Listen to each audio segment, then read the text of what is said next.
Assalamu alaikum class. I am Madiha Altab, lecturer of HND at Times Institute Multan. Today we are going to study assessment of nutritional status.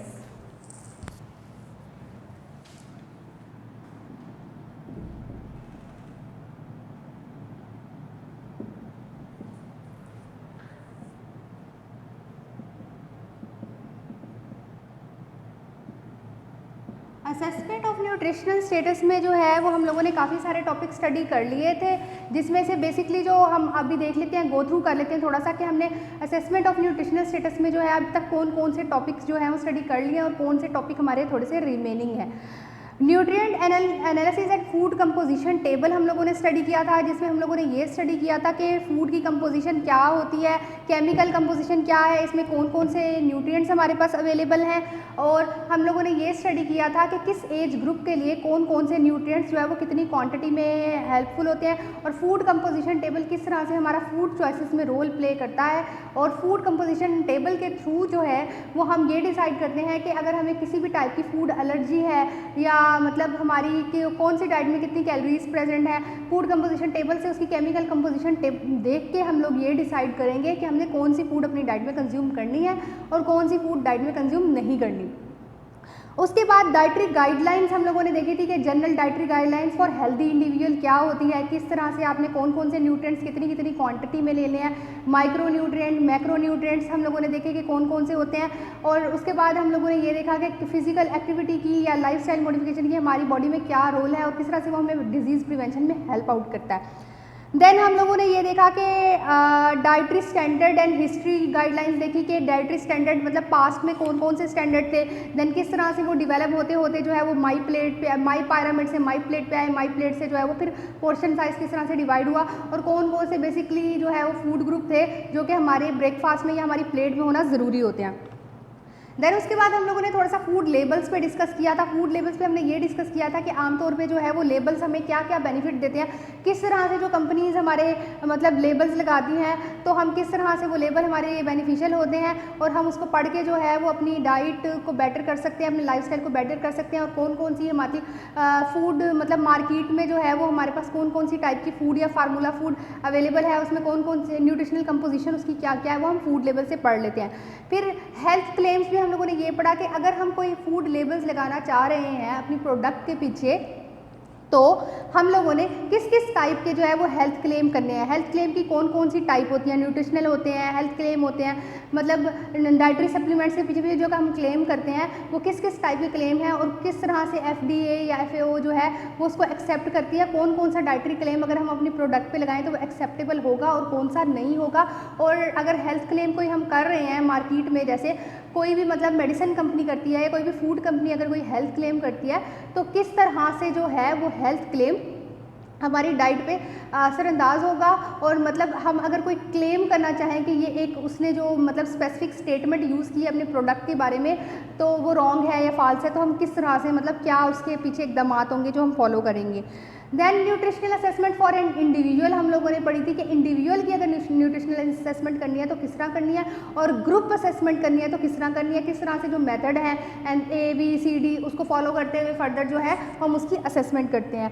उसके बाद जो है physical assessment को हमने जो है वो स्पेसिफिकली सेपरेटली स्टडी किया था कि फिजिकल असेसमेंट में जो है वो टॉप टू टू जो है वो कौन कौन सी एग्जामिनेशन आ जाती है, कौन सा साइन हमारा किस किस जो है वो डिज़ीज़ से रिलेटेड होता है और किस तरह से जो है वो हम उसको जज कर सकते हैं उसकी फ़िज़िकल असेसमेंट करके कि उसको क्या प्रॉब्लम है। दैन उसके बाद फंक्शनल फूड के हम लोगों ने थोड़े से मतलब बेनिफिट्स पढ़े थे कि फंक्शनल फूड का हमारी डाइटरी में क्या है मतलब फंक्शन होता है, कौन कौन से एक स्पेसिफिक किस्म के इंग्रेडिएंट्स होते हैं जो कि एक एक्स्ट्रा प्रॉपर्टी मतलब हमारी फूड में एक एक्स्ट्रा प्रॉपर्टी के तौर पे जो है वो रोल प्ले करते हैं और हमें डिजीज़ से प्रिवेंट करते हैं। फूड एडिटिव्स के बारे में हमने इन डिटेल पढ़ा था कि कौन कौन से फूड एडिटिव्स हैं, क्या क्या उनकी टाइप हैं, क्या क्या उनके रोल हैं हमारी डाइट में। एक इंटेंशनली एडिड सब्सटेंस होता है जो कि हम अपनी फूड में ऐड करते हैं उसके टेक्सचर को इंक्रीज़ करने के लिए, उसके मतलब प्लेटेबल बनाने के लिए, इस तरह डिफरेंट उसके रोल होते हैं। फूड सप्लीमेंट्स की हम लोगों ने बात की कि सप्लीमेंट्स किस तरह के होते हैं, किस तरह उसके ऊपर हेल्थ क्लेम किया जाता है और कौन कौन से सप्लीमेंट्स बेनिफिशियल है और कौन से नहीं है। डाइटरी रेफरेंस इनटेक पे हम लोगों ने इन डिटेल स्टडी की थी कि किस तरह से जो है वो हम डाइटरी रेफरेंस इनटेक करेंगे, कि मतलब हमारा डेली का जो है वो रेफरेंस इनटेक क्या है और हमें जो है वो कौन सा न्यूट्रिएंट कितनी क्वांटिटी में चाहिए और किस तरह से DRI टेबल जो है वो इस्टेब्लिश हुए थे। देन उसके बाद हम लोगों ने ये देखा कि एनर्जी की इस्टेब्लिशमेंट करने के लिए क्या क्या हमारे मतलब स्टेप्स होते हैं, किस तरह से एनर्जी को इस्टेब्लिश करते हैं, क्या क्या उसकी प्रिंसिपल्स और गाइडलाइंस है। आज जो हम लोगों ने इन डिटेल टॉपिक देखना है वो ये है health effect and recommended intake of different food components. Health impact and recommendation of different food components. Okay, food components की जब बात आती है बेटा तो हम लोग देखते हैं कि हमारे पास कुछ मैक्रो हैं और कुछ माइक्रो हैं। अब देख लेते हैं हम macro food, macro nutrients, micro nutrients. अब मैक्रो न्यूट्रिएंट्स की बात करें हम तो क्या आ जाते हैं हमारे पास, प्रोटीन, फैट,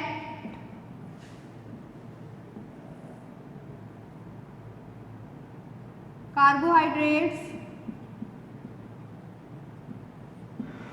वाटर। माइक्रो की अगर बात करें तो इसमें विटामिन्स एंड मिनरल्स आ जाते हैं।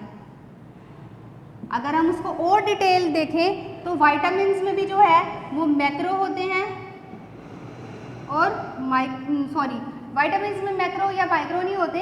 इसमें जो है वो फर्दर दो क्लासिफिकेशंस आ जाती है आपकी, जो कि फैट सोल्यूबल है और वाटर सोल्यूबल है। अगर हम मिनरल की बात करें तो मैक्रो मिनरल्स हैं, माइक्रो मिनरल्स हैं। ये हमारे जो हैं वो फूड कंपोनेंट्स हैं जो कि आमतौर पे हमारी डाइट में जो है वो रोल प्ले करते हैं और हमें मतलब ये सारे हमारे जो न्यूट्रिएंट्स हैं उनको हमारी डाइट में कंपलसरी लेना चाहिए। अब हम देख लेते हैं कि इसके हेल्थ इम्पैक्ट क्या है और ये कौन कौन सी हमें डिजीज़ से बचाता है और इसकी हमारी डाइट में हेल्थ इम्पैक्ट क्या है। सबसे पहले हमारा प्रोटीन आ जाता है।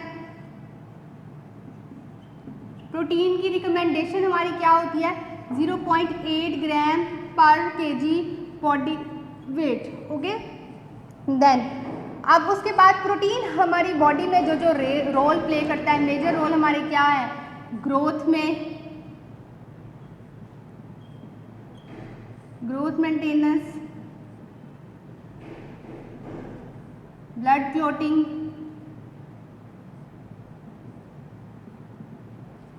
बॉडी बिल्डिंग,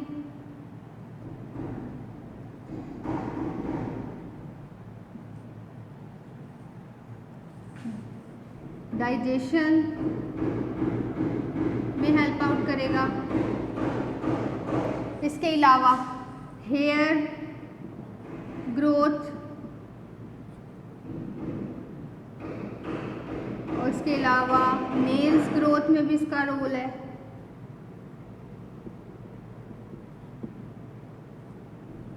प्रोटीन के जो है वो मेजर रोल ये है कि as a body building block जो है ये हमारी बॉडी में रोल प्ले करता है। इसमें जो है वो कुछ अमाइनो एसिड्स आ जाते हैं, 20 एसेंशियल और नॉन एसेंशियल अमाइनो एसिड्स आ जाते हैं जो कि फर्दर हमारी बॉडी में डिफरेंट जो है वो ऑक्सीडोरिडॉक्स रिएक्शन में हेल्पफुल करते हैं, एनर्जी रिलीजिंग में हेल्प करते हैं और एनर्जी प्रोवाइड करते हैं। एनर्जी बैलेंस में भी इसका रोल है।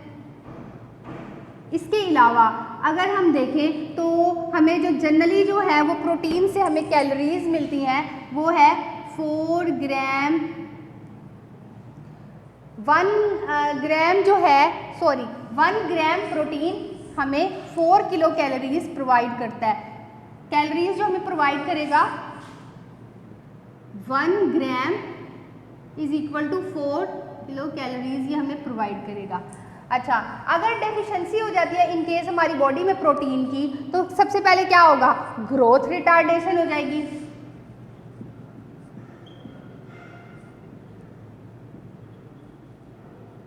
ग्रोथ रिटार्डेशन हुई, उसके बाद एनर्जी डिसबैलेंस हुआ,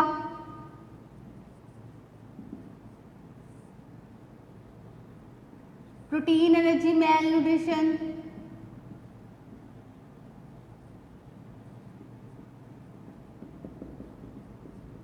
इसकी डेफिशिएंसी डिजीज है प्रोटीन एनर्जी मेल न्यूट्रिशन, जो कि फर्दर जो है वो हमारी ग्रोथ रिटार्डेशन, उसमें जो है वो डिफरेंट किस्म के साइन एंड सिम्टम्स आ जाते हैं, वीकनेस आ जाती है और पुअर ग्रोथ और रिटार्ड ग्रोथ होना स्टार्ट हो जाती है। अब नेक्स्ट में जो है वो हमारा जो दूसरा आ जाता है प्रोटीन। प्रोटीन के बाद जो है वो हम बात करते हैं फैट्स की।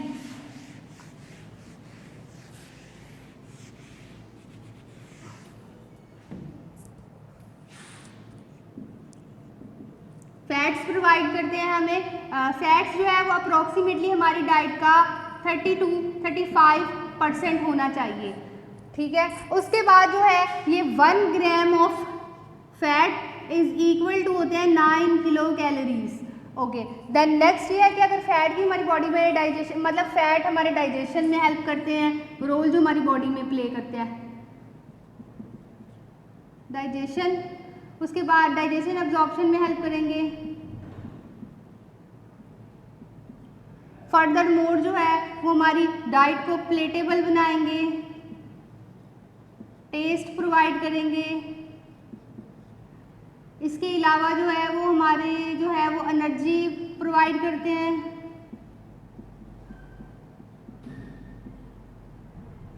देन इसके अलावा जो है हमारे फैट सोल्यूबल विटामिन है उसकी डाइजेशन एब्जॉर्प्शन में रोल करते हैं। इसके अलावा डिफरेंट किस्म की हमारी मतलब बॉडी में एनर्जी प्रोवाइड करेगा, जो इसके मेजर रोल ये आ जाते हैं। अब इसकी डेफिशिएंसी हो जाएगी अगर हमारे हार्ट में, तो मतलब फैट की डेफिशिएंसी की वजह से इसकी टॉक्सिसिटी भी हो सकती है और डेफिशिएंसी भी हो सकती है। अगर डेफिशिएंसी हो जाएगी तो हमारे जो फैट सोल्यूबल विटामिन है जो हमारी बॉडी में डाइजेस्ट कर रहे हैं वो हमारी बॉडी में जो है वो डाइजेस्ट नहीं कर पाएंगे अगर फैट अवेलेबल नहीं होंगे।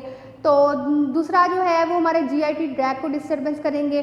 तीसरा ये हमें एनर्जी प्रोवाइड नहीं करेंगे। और अगर इसकी टॉक्सिसिटी हो जाए हमारी डाइट में, तो टॉक्सिसिटी की वजह से आपको पता है कि एथेरोस्क्लेरोसिस हो जाता है। एथेरोस्क्लेरोसिस कार्डियोवास्कुलर डिजीज़ को मतलब अकर होने में जो है वो एक रोल प्ले करता है। एथेरोस्क्लेरोसिस क्या होता है कि फ्री फैटी मूवमेंट जो है हमारी बॉडी में ज़्यादा हो जाती है और वो हमारी आर्टरीज़ को जो है वो ब्लॉक कर देती हैं, जिसकी वजह से जो है वो हमारी ब्लड सर्कुलेशन प्रॉपर नहीं हो सकती, हार्ट को नहीं जाती और उसकी वजह से जो है वो कार्डियक अरेस्ट या हमारा हार्ट फेलियर हो जाता है, हार्ट अटैक भी आ सकता है। तो ये जो है इसकी डेफिशिएंसी और टॉक्सिसिटी के सिम्टम्स थे। कार्बोहाइड्रेट्स क्या करेंगे हमारी डाइट में? कार्बोहाइड्रेट्स हमारी डाइट का जो है वो सबसे मेजर जरिया है। ग्लूकोज जो है वो हमारी बॉडी जो है वो हमें एनर्जी प्रोवाइड करता है और ब्रेन को सिग्नलिंग देता है कि किस तरह वर्कआउट करना है।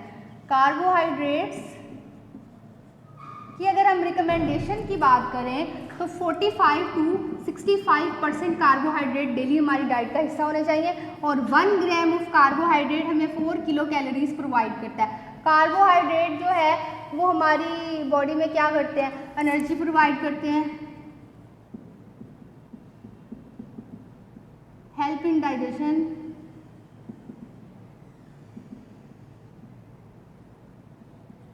एब्जॉर्प्शन। फर्दर मोर जो कार्बोहाइड्रेट का रोल हमारे पास आ जाता है कि ये हमारे ब्रेन फंक्शनिंग में हेल्प करते हैं। इसके अलावा जो है ये हमारी इलेक्ट्रोलाइट बैलेंस करते हैं। फर्दर मोर ये हमारी डाइट मतलब ये हमें जो है मतलब साइटी कंट्रोल करते हैं, हमारी भूख कंट्रोल करते हैं।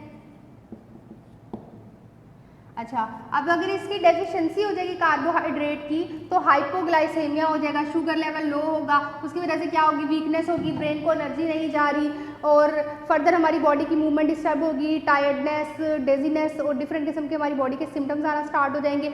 और अगर ये हाइपर में चले जाए, हाइपोग्लाइसेमिया और हाइपरग्लाइसेमिया, हाइपोग्लाइसेमिया अगर शुगर लेवल डाउन हो जाए हमारा तो डिफरेंट किस्म के वीकनेस के साइन आना स्टार्ट हो जाते हैं, रेस्पिरेशन हो जाती है, ब्रेन हमारा सही तरह से वर्किंग नहीं करेगा, फेंटनेस होना स्टार्ट हो जाएगी। और अगर हाइपर की कंडीशन में चला जाता है तो हाइपर में क्या होता है कि ब्लड शुगर लेवल इंक्रीज हो गया, टॉक्सिसिटी की वजह से क्या है, डायबिटीज़ मिलाइटस होना स्टार्ट हो जाती है। इंसुलिन जो है वो हार्मोन, हमारा शुगर कंट्रोलिंग हार्मोन है, वो हमारा सही तरह से स्क्रीट आउट नहीं होता जो कि हमारे शुगर लेवल को कंट्रोल करे। पेनक्रियास से इंसुलिन हमारा स्क्रीट होता है, तो अगर वो नहीं इंसुलिन सही से स्क्रीट होता है तो हमारी डायबिटीज़, जिसको आमतौर पे जो है वो शुगर की बीमारी कहते हैं, वो हमें हो जाती है।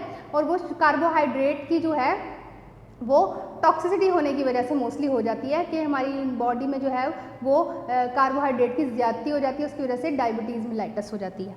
ये हमारे जो है वो मेजर 3 मैक्रो न्यूट्रिएंट्स थे जिनकी हमने आरडीए देखी, डेफिशिएंसी देखी, टॉक्सिसिटी देखी और इसका हमने देखा कि हमें कितनी कैलोरीज प्रोवाइड करते हैं। अब हम आ जाते हैं विटामिन्स पे। विटामिन्स जैसे मैंने आपको बताया कि फैट सोल्यूबल होते हैं। फैट सोल्यूबल में vitamin A, vitamin D, vitamin E, K. Okay, vitamin A का जो आरडीए है वो 700 फॉर फीमेल है और 900 जो है फॉर मेल होता है माइक्रोग्राम में, ठीक है। उसके बाद विटामिन डी की जो है वो आरडीए होती है 5 microgram to 10 microgram. Vitamin E की जो है वो अप्रॉक्सीमेटली, विटामिन ई का आरडीए अगर हम स्टडी करें तो अप्रॉक्सीमेटली जो है वो 25 mg में होता है।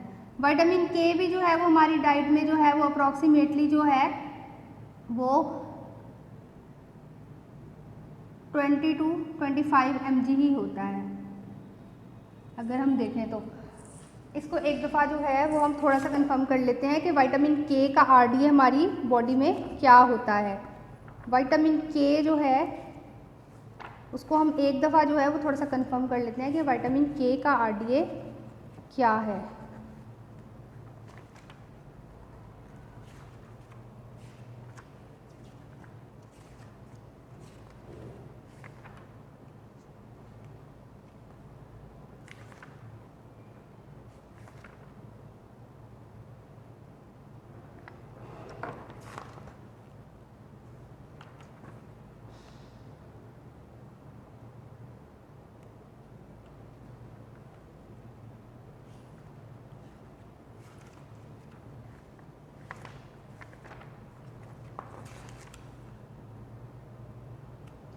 जीरो 0.5 to 1 mg होते हैं। सॉरी, ये माइक्रोग्राम था जो कि मैंने इसको इंक्रीज कर दिया। 0.5 mg से 1 mg तक होता है इसका रिकमेंडेशन। ओके, अब हम देखें अगर तो विटामिन ए जो है वो हमारा क्या क्या रोल प्ले करता है। ये हमारी जो है वो आई डिजीज़ को प्रिवेंट करता है,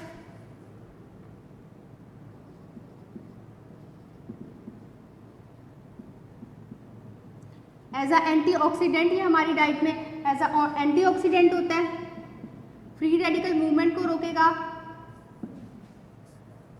फर्दर मोर जो है इसका ग्रोथ एंड मेंटेनेंस में भी रोल है।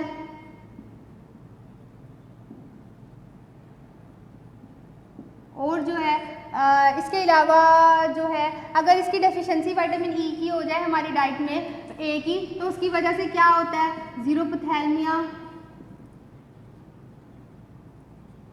नाइट ब्लाइंडनेस,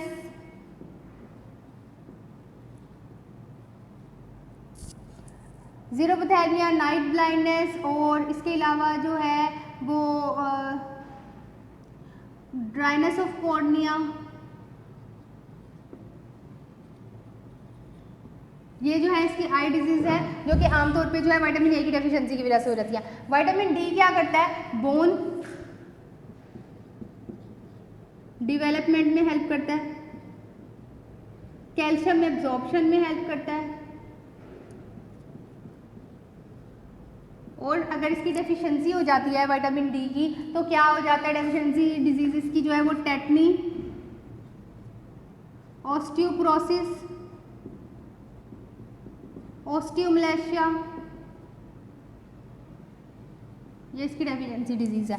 विटामिन ई क्या करता है, ये ग्रोथ एंड डेवलपमेंट में हेल्प करता है,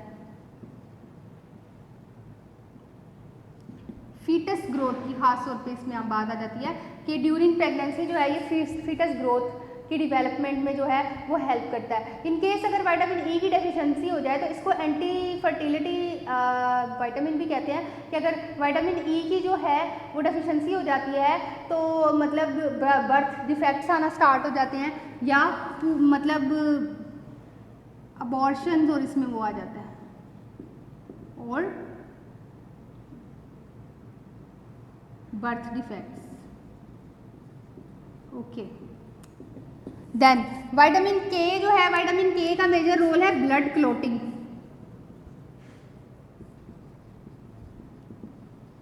अगर विटामिन के की डेफिशिएंसी हमारी बॉडी में हो जाएगी तो हेमरेजेस हो जाएंगे, ब्लड क्लोटिंग नहीं होगी, ब्लीडिंग ज़्यादा हो जाएगी जिसकी वजह से हमारी मतलब अनीमिया भी हो सकता है ब्लड लॉस की वजह से ज़्यादा।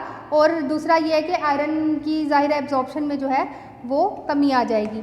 अब फैट सोल्यूबल विटामिन की बात कर ली, विटामिन ए की रिकमेंडेड अलाउंस जो है 700 to 900 mg में है और जो है वो विटामिन डी जो है 5 माइक्रोग्राम टू 10 माइक्रोग्राम होता है, विटामिन ई 0.5 mg है और विटामिन के भी 0.5 mg टू 1 mg होता है। और इसके जो फर्दर रोल आ जाते हैं, आई डिजीज़ में विटामिन ए हेल्प करता है, एंटीऑक्सीडेंट मतलब electro movement, free radical movement को कंट्रोल करता है, ऑक्सीडेंट रिडॉक्स रिएक्शन में हेल्पफुल करता है। इसके अलावा ग्रोथ एंड मेंटेनेंस में इसका रोल है।